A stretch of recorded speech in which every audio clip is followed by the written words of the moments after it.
Odin, the mighty king of Asgard, had a habit of descending from his throne, Lidskjalf. Draped in his blue, cloud-like cloak and donning his broad-brimmed hat, he traveled through the various worlds to ensure all was well. On his journeys, he often visited Midgard, the world of humans, and spent time with beautiful girls and graceful women.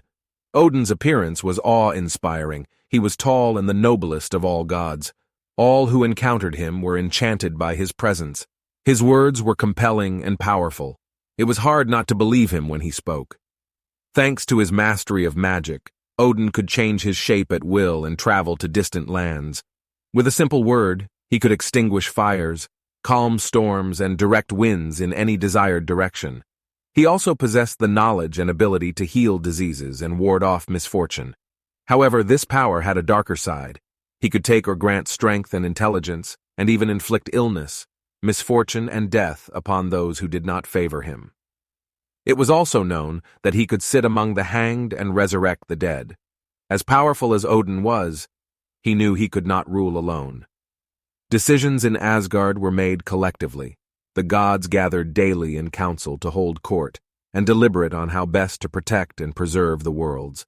Indeed, the goddesses played a crucial role in these consultations and were viewed as equally powerful as their male counterparts. Odin's wife, Frigg, was the most esteemed among the goddesses. Wearing her falcon attire, she could fly to Midgard. Humans revered her as the goddess of family and women. Her sacred place was the hall by the sea. There, the goddess Fulla guarded Frigg's treasures, stored her shoes, and was privy to her deepest secrets.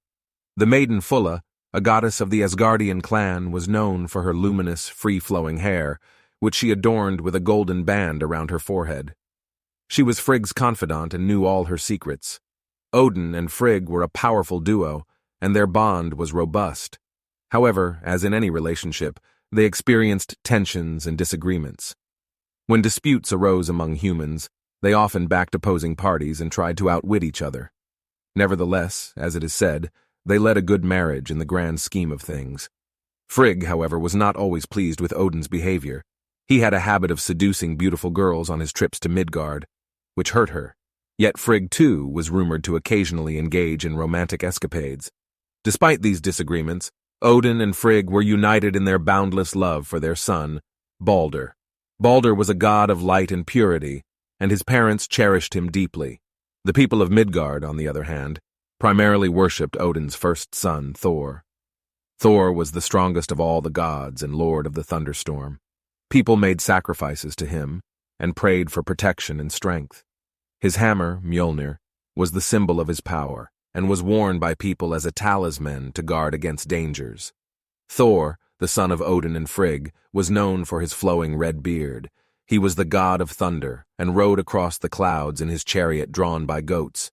He brought mild weather and warm rain for the crops and pastures, or sent lightning against the enemies from Utgard. In the early days, the Asgardians held merry feasts after their council meetings. They ate from golden bowls, drank beer and mead from precious drinking horns adorned with sparkling gems, and made use of their tableware. The noisy hall shimmered in the fire of the gold. Odin drank wine, which was his food as well. Thor was praised as the greatest eater and drinker. He liked salmon best, and at many a meal, he consumed an entire ox. It was said that the boundless appetite of the sun was a sign of his strength from Yrth, the earth. The goddesses and gods celebrated their creation and their liberation from the crude world of the giants. They loved the board game with the golden pieces. Often the Asgardian Balder sat beside the blind Asgardian herder. He handed him food and filled his drinking horn, guided him through the dwellings in Asgard, or accompanied him on walks outside. Many times, beautiful giantesses came to the feasts and brought gold nuggets. Heimdall warned that gifts from giants meant danger. But Odin and the Asgardians accepted the gold. The Asgardian Idun kept the golden apples of youth in her chest, handing them out daily to the Asgardians after their meal. No Asgardian thought the fruits would ever run out. And since the gods did not age, they believed in their immortality. The women praised Odin's powerful loins. He threw the spear farther than in his youth. The Asgardians held daily council on how to continue building the worlds and also decided about the Light Elves, These small, graceful beings, more beautiful than the sun, lived in Alfheim, west of Asgard. They were designated as companions to the gods and encouraged to be well-disposed towards humans. And the Asgardians also decided about the maggots that had grown in the flesh of Ymir, multiplied numerously in the enormous primordial being's saliva and in its blood, which gushed from its wounds and congealed. The gods endowed these maggots with form and intellect and appointed them as humans. They were to live in the earth and in the stones, giving rise to the dwarves, also known as black elves. Most of them are heavier than tar. Some are called Shrivel-Skin, Defiant, Hill-Seeker, Prowl-Wolf, Hole-Digger. Many dwarves are skilled artisans who can craft better jewelry, tools, and weapons than the gods, which would bring the latter misfortune. Thus the Asgardians created Svartalfheim and believed this world would exist forever.